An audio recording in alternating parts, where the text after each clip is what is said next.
ولا تنازعوا فتفشلوا وتذهب ريحكم واصبروا ان اللہ مع الصابرین صدق اللہ العظیم۔ میرے دوستوں اور بھائیوں، جو آیت میں نے تلاوت کی ہے، اس آیت کی روشنی میں آج میں بڑا ایک اہم پیغام اپنے دوست احباب کی، سامعین کی خدمت میں پیش کرنا چاہتا ہوں۔ اللہ تعالیٰ جل شانہ نے ارشاد فرمایا کہ تم آپس میں جھگڑا نہ کرو، وگرنہ تم کمزور ہو جاؤ گے، کم ہمت پڑ جاؤ گے اور تمہاری ہوا اگڑ جائے گی۔ ان اللہ مع الصابرین، اللہ پاک صبر کرنے والوں کے ساتھ ہے۔ میرے دوستوں اور بھائیوں، ہمارا مزاج یہ ہے کہ جب ہمیں کوئی آدمی تھوڑی سی کوئی بات کرتا ہے تو ہم اس سے لڑنا شروع کر دیتے ہیں، بحث کرنا شروع کر دیتے ہیں۔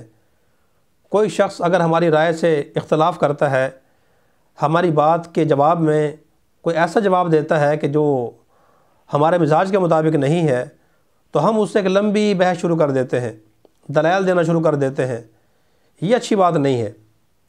بحث کرنے سے انسان کے اندر جو علم کا نور ہوتا ہے وہ چلا جاتا ہے۔ بحث کرنا، لڑائی جھگڑا کرنا، یہ پڑھے لکھے، سمجھدار، سنجیدہ اور تربیت یافتہ آدمی کا کام نہیں ہے۔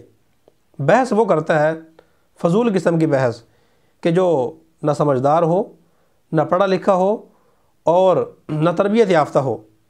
اگر آپ کے اندر یہ بیماری ہے، آپ ذرا سی بات پہ بحث کرتے ہیں، لوگوں کو جلدی جلدی جواب دیتے ہیں، تو اس کا مطلب یہ ہے کہ آپ کی تربیت میں کمی ہے، آپ کے مزاج میں ٹھہراؤ نہیں ہے، آپ کے اندر برداشت اور بردباری نہیں ہے۔ اور اگر آپ اس عادت کو ختم نہیں کریں گے تو کچھ عرصے کے بعد آپ کے اندر جو علم ہے، اللہ پاک نے آپ کو علم دیا ہے، اس علم کا نور ختم ہو جائے گا۔ اس لیے اکبر الہٰبادی مرحوم نے بڑا پیارا شعر کہا، وہ فرماتے ہیں کہ مذہبی بحث میں نے کبھی کی ہی نہیں۔ یہ بڑا پیارا شعر ہے، مذہبی بحث میں نے کبھی کی ہی نہیں، اتنی فالتو عقل مجھ میں تھی ہی نہیں۔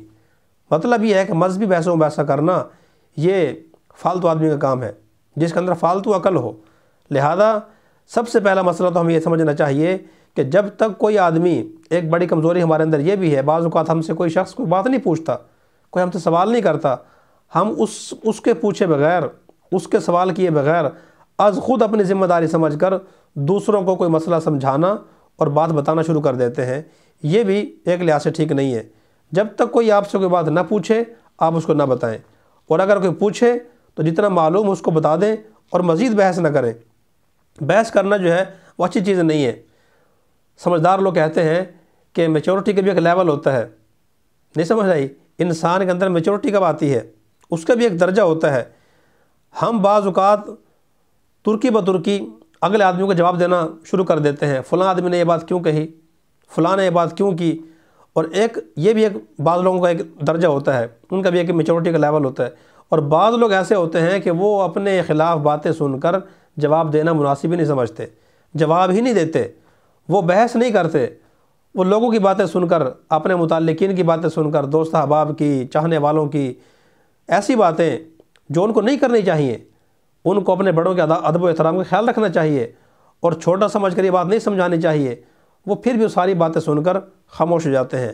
اگر کوئی ان سے بات کرتا ہے تو وہ کہتے ہیں جی بالکل، جی بالکل ایسے ہی ہے، یہ کہہ کر وہ آگے گزر جاتے ہیں۔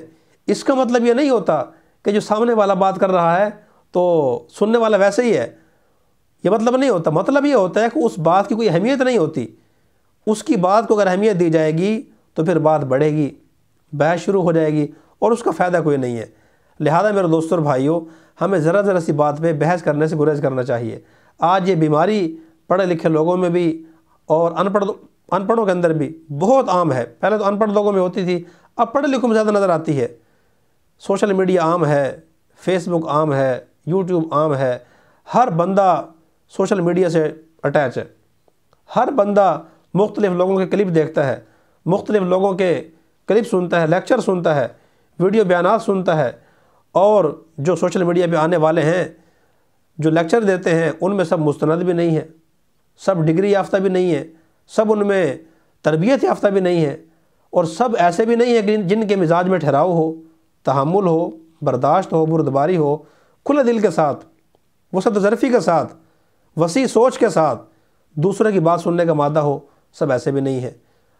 اسی لیے ہر آدمی ان کے بیانات کو، ان کے کلپس کو سن کے دوسرے سے بحث کرنا شروع کر دیتا ہے، اور یہ کہتا ہے کہ جناب اتنا علم تو میرے پاس بھی ہے۔ بھائی علم تو نے کہاں سے حاصل کیا؟ فیس بک سے۔ علم آپ نے کہاں سے حاصل کیا؟ یوٹیوب سے۔ علم آپ نے کہاں سے حاصل کیا؟ واٹس ایپ گروپ سے۔ علم آپ نے کہاں سے حاصل کیا؟ ٹویٹر سے۔ یہ علم حاصل کرنے کے مستند ذرائع نہیں ہیں، چاہے دین کا علم ہو یا دنیا کا علم۔